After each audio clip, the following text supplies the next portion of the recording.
Hello everybody, and welcome back for another episode. Today we're going to be talking about the millennial reign of Christ and the second resurrection. So what is the millennial kingdom, and should it be understood literally? Now, in the final book of the Bible, the book of Revelation as it's called, there's a period of time referred to where Jesus Christ returns, and then after, he reigns on earth for 1,000 years, and it's referred to as the millennium. And during that time there's supposed to be peace and unity, and then after that time, before that time, Satan is supposed to be thrown into the pit. After this 1,000 years, Satan is let loose. And here's just a graphic showing some key markers. And why I find this real interesting is because there's an idea that has been put forward. And I first heard about this from a channel called Fendat. And I'll try to leave a link to one of his videos talking about this. But the idea is that this 1,000-year reign of Christ on earth has already happened. And we are actually on the other side of it. Sounds far-fetched, I know, but as we go along, there are some really interesting tie-ins, at least from my perspective. And these are just some markers that when Jesus returns, this is according to what's laid out in the book of Revelation as to what will happen. So when Jesus returns, you're supposed to, of course, Jesus returns, and there's supposed to be this battle of Armageddon, a lot of apocalyptic events, and then Satan is bound for 1,000 years, thrown in a pit. And then you have another interesting thing where they're talking about the first resurrection, and that's going to be interesting when we look into that. And then after the 1,000 years, Satan is let loose to deceive the nations. Then there's another resurrection, and there's this final battle of Gog and Magog, and after that there's a final judgment, and then time no more. So I want to look into some of these things and just see some of the tie-ins to our present situation. It's kind of interesting. So I wanted to start by looking at the return of the King.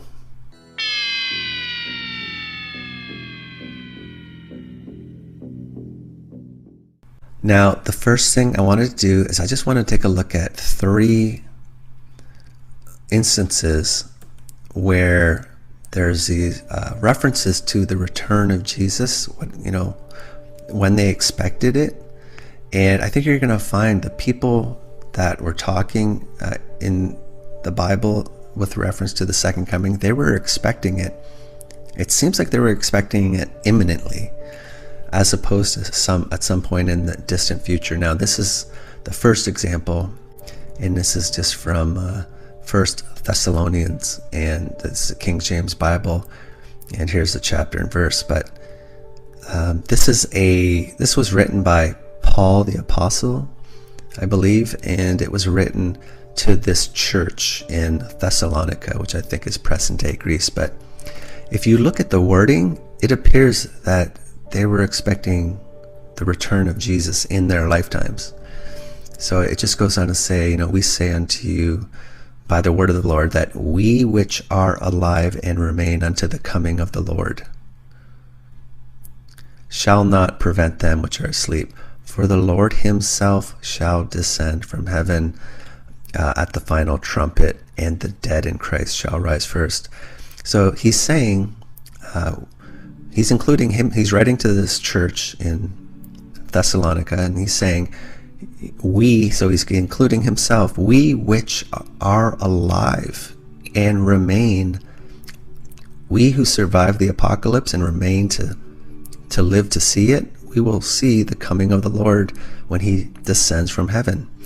So that's pretty clear language to me, but that's not the only instance.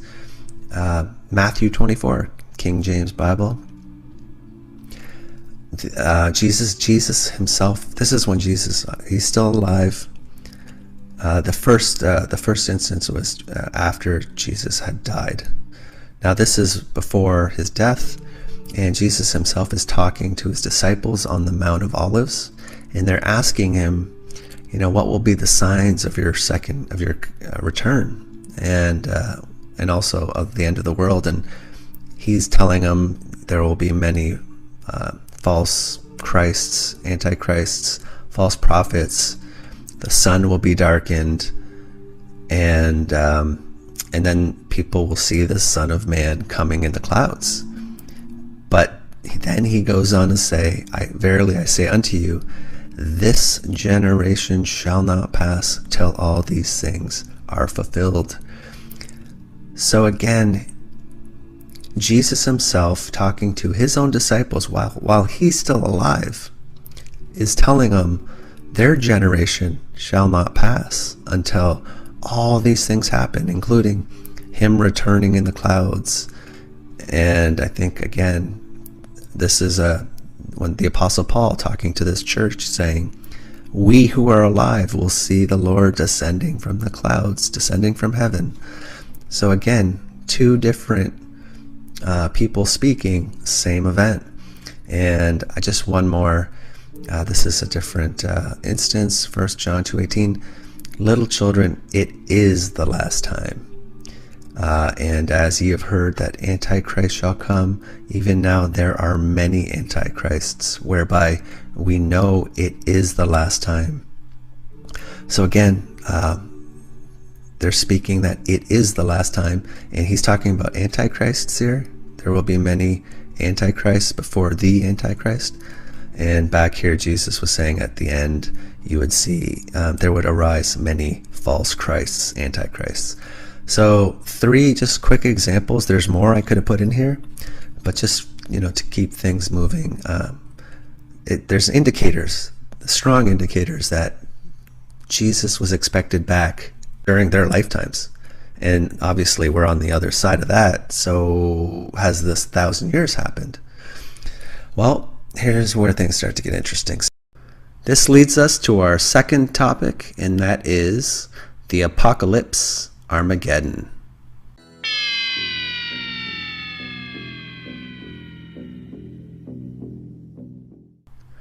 Now, when Jesus returns for his second coming, it's supposed to be a time of untold destruction, tribulation, followed by a 1,000-year period of peace. So is there anything in our history that we can look to which is a massive destruction event followed by a 1,000-year period of time? I think there is. I think it's just sort of misdescribed to us. So what would that destruction event be? Let's start with that. Well, I think we know it by this name: the fall of the Western Roman Empire.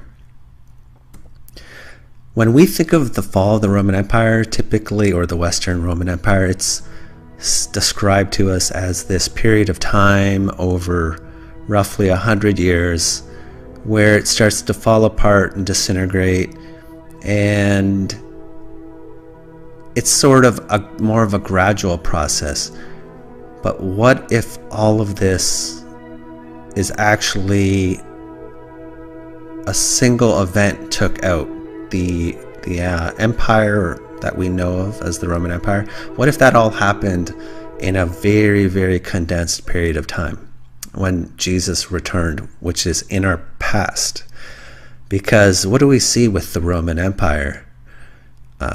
The ruins all over, pretty much all over where the Roman Empire, what we know as the Roman Empire, spread its wings. We see destruction on a massive scale with it. And we have temples, and even, I believe this is an image or photo of Rome itself. So not only are things destroyed, but they're buried, 10, 20 feet sometimes. And it's not only, this is Rome, but you have it overseas as well. Like you have it in Britannia, in Roman occupied Britain. They find like Roman baths and Roman villas they just like will they'll be digging for something and they'll find a Roman bath. And there's a place called Bath, England, and they found one of these Roman baths in 1878. Now the problem that they had was that there was already buildings on top of it, so they demolished. Let's see what happened. The buildings were purchased by the city authorities and demolished. So, and the cover stories that were given for a lot of the things that are Roman that we find in Britain, typically the story here is that with regards to these Roman baths is that barbarian raids from Northern Europe and Ireland, at the same time, flooding from this river resulting from poor maintenance, meant black mud began to cover everything. So why was it all covered? Like, why was it buried? Because they're saying somehow they know that this mud began to cover everything because of poor maintenance and this river. Okay, I mean, there's no way for us to verify. And then they're telling us the temple buildings collapsed and the roofs of the baths eventually crashed into the growing swamp. So what I would suggest is that this is BS, and this is just a cover story, and what you're seeing with this Roman bath is exactly the same event that happened with this, that happened with this, that happened with this. It's all one event, but we're given different stories depending on the location. And again, this is in Britain. They find Roman villas, and now some of the Roman villas in Britain have survived in such good condition. We have a very clear idea about how the rich lived and what their homes were like. But here's another cover story. When the Romans left Britain, and I don't think they left, everything got destroyed. When the Romans left Britain, it appears that some villas were covered with dirt to trap into them the spirits of the Romans. Sounds likely, right? So just stuff like this. So what I'm suggesting here is that all of this happened at once worldwide, and it's just sort of, they've expanded it, made it seem like a gradual fall of the Western Roman Empire. Then they've explained away these villas. People are just intentionally covering it with dirt. Here they're blaming this river for covering the Roman baths in Bath, England, and they've just got different stories, but it's potentially, like, I don't know obviously, but I think it's the same event. Now so this is the destruction event, right? Now, is there a 1,000-year period when Jesus returns? There's this massive destruction event, but it's followed by a 1,000-year period. Well, what happens after the fall of the Western Roman Empire?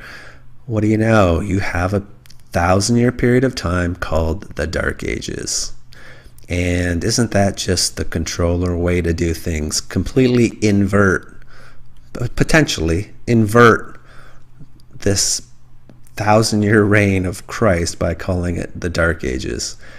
And so roughly speaking, the Dark Ages correspond to the Middle Ages. I think most of the history we have here is fake anyway, but I am aware that a lot of the timeline has been manipulated.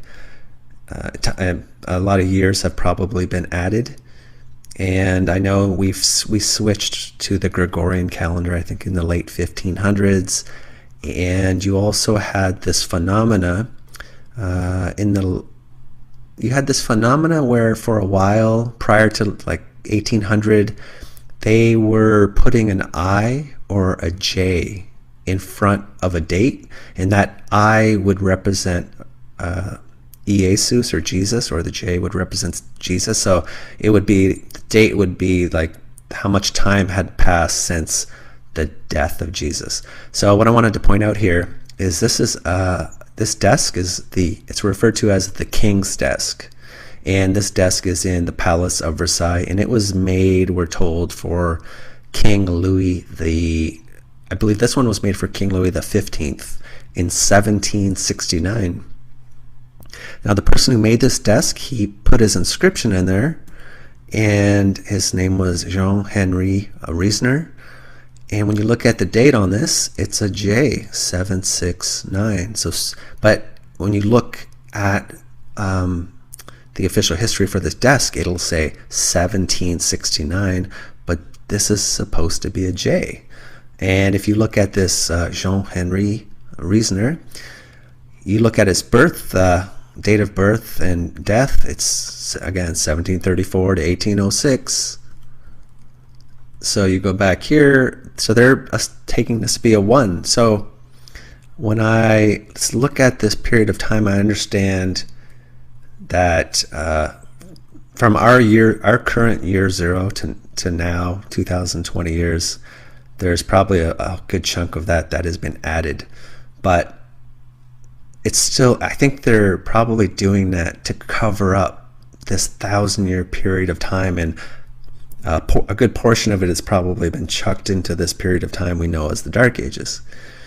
So, and we also have these mile markers. This is for Boston, and just another example, the I, 734, and here's one I, here's another I, here's another I. So it's after Jesus, after Jesus, clearly an I, not a 1, but we would be told this is 1734. So the calendars are heavily manipulated, but so we have the destruction event worldwide potentially, and we have this 1,000-year period potentially.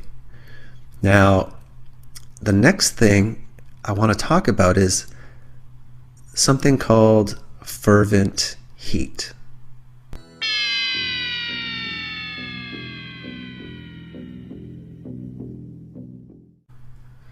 So if we go back to the Bible, there are some other verses that talk about what's going to happen when Jesus comes back again for the second coming.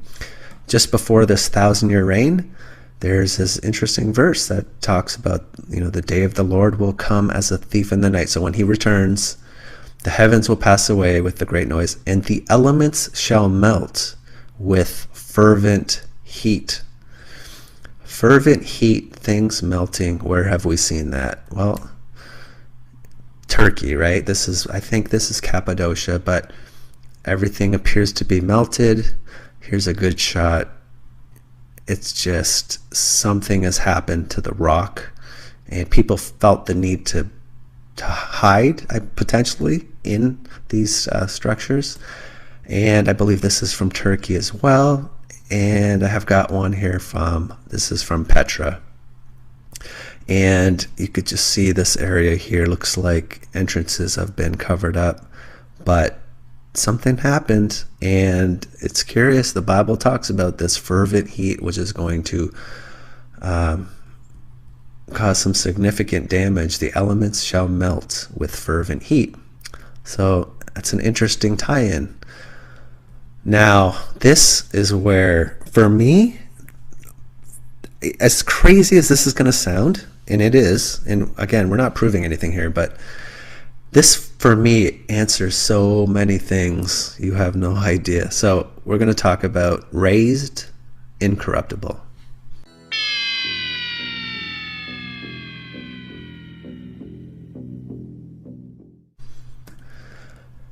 So I guess we have a little timeline here, and at the beginning of this 1,000-year, when Jesus returns, another interesting event is said will take place, and it's called the first resurrection. So what is this first resurrection? Well, let's go back to the book of Revelation, King James Bible, chapter 20, verse 6.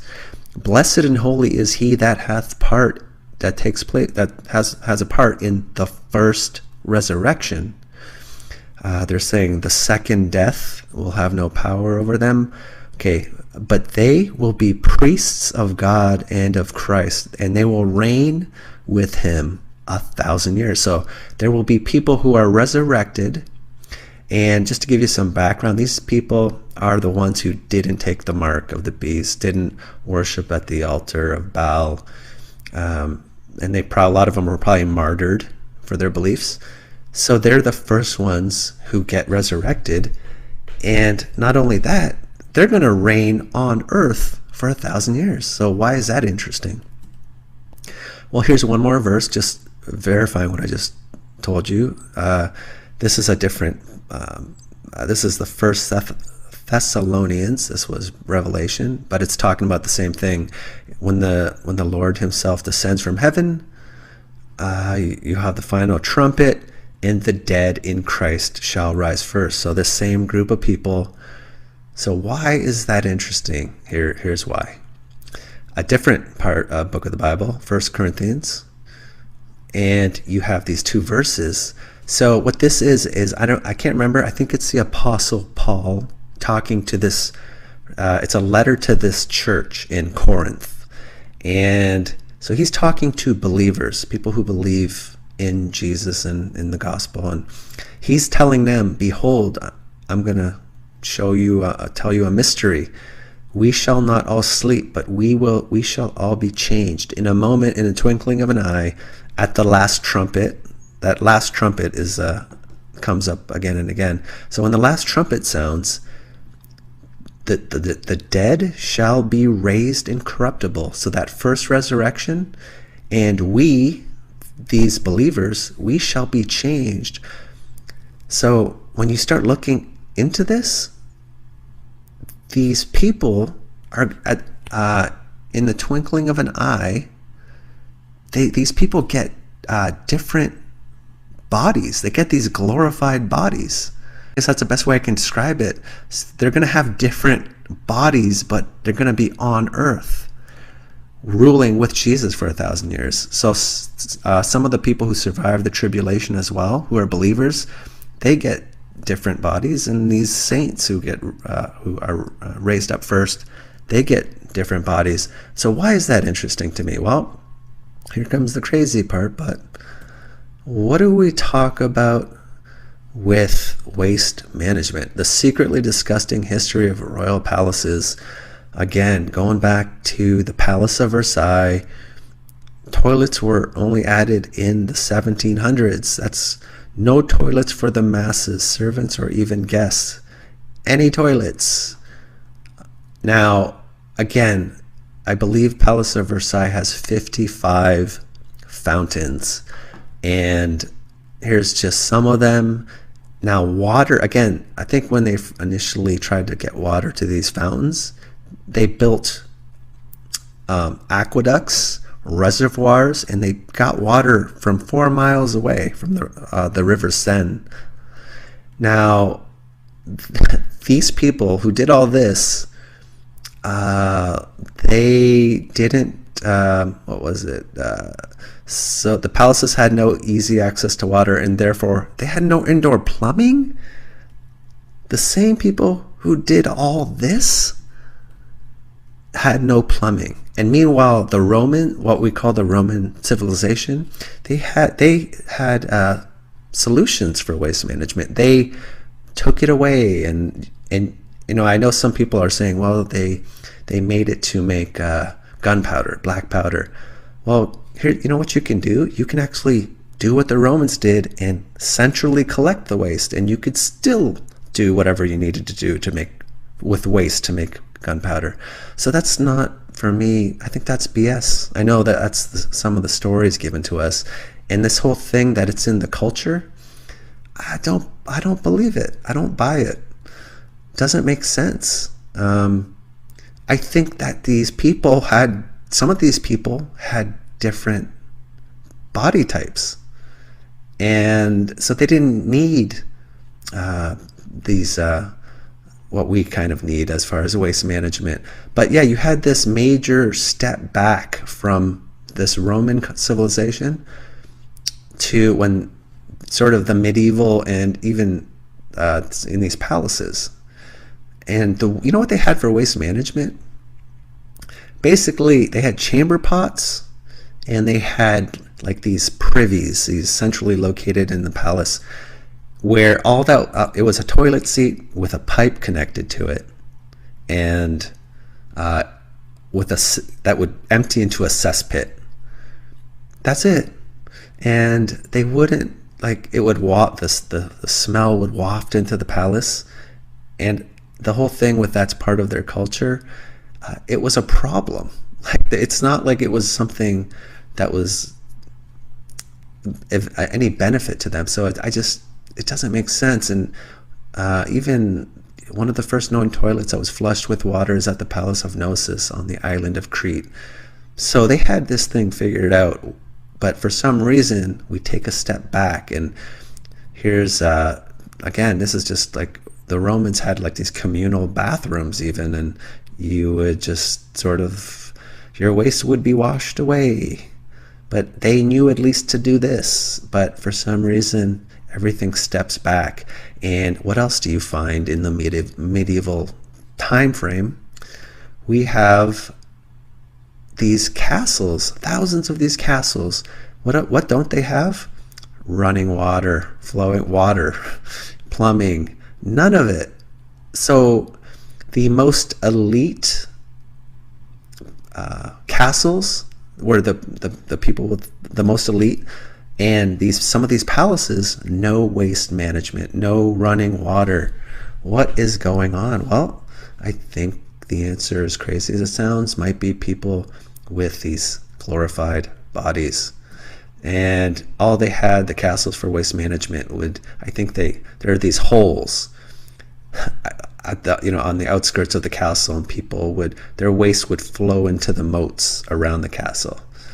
I think these were added after the fact, but yeah, not great as far as waste management goes. So I just find that fast. I know it's a stretch, but it makes so much sense for me. So now I want to talk about the normies.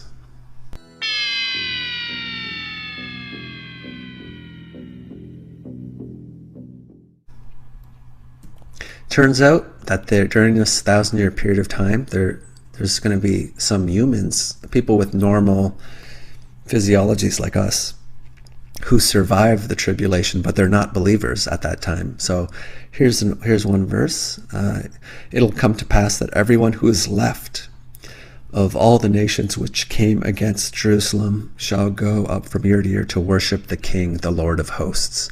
That's just a reference to Jesus. So it's saying everyone who is left of all the nations which came against Jerusalem. So during that battle of Armageddon, I would assume there's going to be some people who aren't believers who survive, and they are in this kingdom, and they're there at the same time with these people. I'm going to assume that the populations are greatly reduced, but you've got people of different types or different physiologies, I guess. And just one more verse talking about this millennium period. No longer shall there be in it an infant who lives only a few days. So they're mentioning there will be children born. And the one who does not reach the age of 100 will be thought of as cursed. So longer lifespans, but people who are human, who have our physiologies. But so it makes me wonder when I see things like this Abbey Mills pumping station, which is called the Cathedral of Sewage, these industrious Victorians, I'm wondering, is this sort of the lineage of these people with similar physiologies to us? I don't know. This is just inside of this pumping station, but food for thought. Now, I want to talk about the rest of the dead.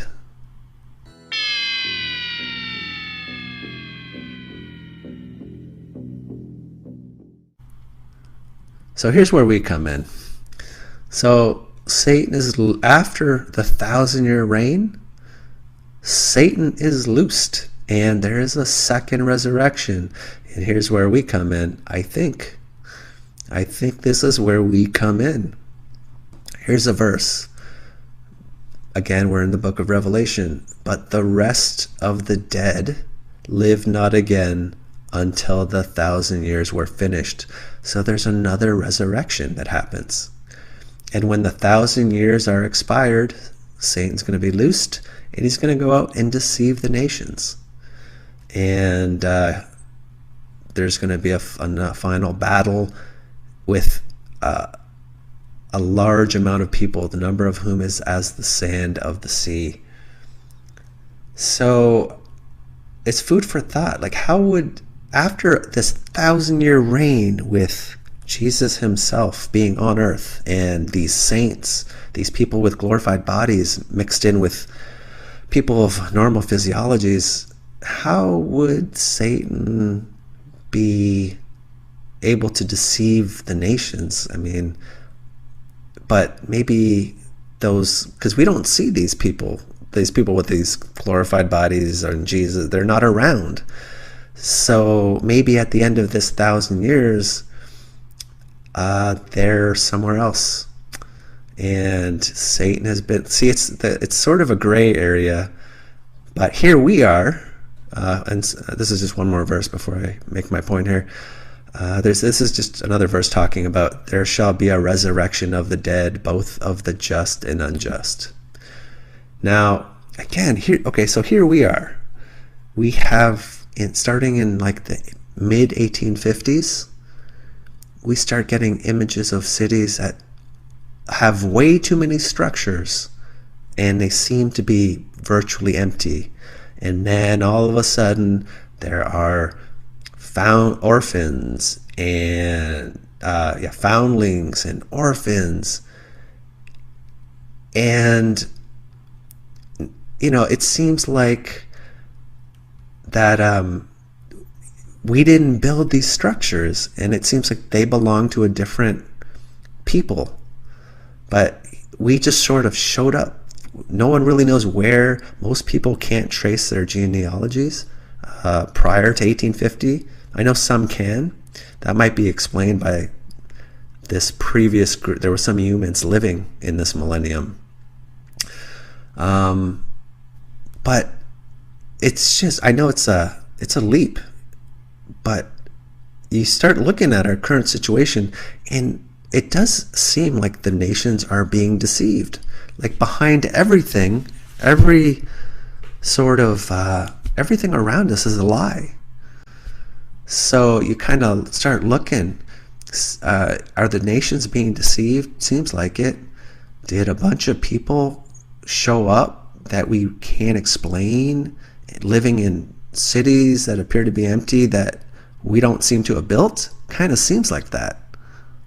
But, because look, as far as how well we know our history, because, you might wonder, well, how could they hide a 1,000-year reign of Christ? How could they do it? Now, I saw this example of a mudflood structure in another video recently, and it's a really good example. So I kind of want to borrow it and just show you guys. This is, and I have a point here. This is Kingston City Hall in Ontario. And I don't know, I can't remember the date for its construction. I think it might have been 1856, but regardless, that's probably not the real date. But what we're going to do is, in the back here, there's this little courtyard, and there's stairs that go down here. There's some stairs that go down here. So we're going to go over to this vantage point, and we're going to look at an old photo of this, and wait till you see this. Okay, here's so here is we're at the back of the city hall, and it's kind of hard to tell, but there's stairs that go down here, and so there's one row of windows, two rows of windows, and there's this third row of windows here, and there you have to kind of go down to see the full amount of them. But now there's an old photo of this city hall from, I think it might be late 1890s or early 1900s, but you can only see one row, two rows of windows, and this whole area that has been this is the ground level here, but here it's all been dug out. So under here there's a whole level that you can see now, but turn of the century it was covered. And this is a great before and after example. But so if we don't even know, they've managed to hide what covered this building in layers of earth? Like, when did it happen? How did it happen? Who cleaned up? We don't even know that. So, when we're going back to, I know some people like to go back in our history. We just have to be careful with everything, including the Bible. But if we don't even know what happened here, and whatever happened probably was in the last, let's be generous, say 300 years, and they've managed somehow, we don't know it. So how sure can we be of anything that happened even before 1850? We can't. If they managed to hide this from us, I mean, how much do we trust our history then? We can be fooled with this. What else could they be hiding from us? Pretty much everything. And we've seen pictures of this, and I think this was Kansas City. And like, what else are they telling us? You see these cathedrals, and you have these massive doors with smaller doors. And this is a lodge that's in Azerbaijan. And just look at this structure. Like, so when you look into it, it's said that it was designed this way. And it's just a classic Mudflood structure. But for some reason, they have these giant doors. And again, it's like a lodge or an inn, and they've got little doors. This is about 6 feet tall, but again, these massive doors with smaller doors. So this isn't even on record as to, it seems like there are people of a larger stature, but it's not on record. So our history, anything's on the table because we don't know our history. So I guess I'll leave it here, like I said, but until next time, take care. Bye. Reserve some for the foundlings. As it should always be. The foundlings are the future. This is the way. This is the way. This is the way.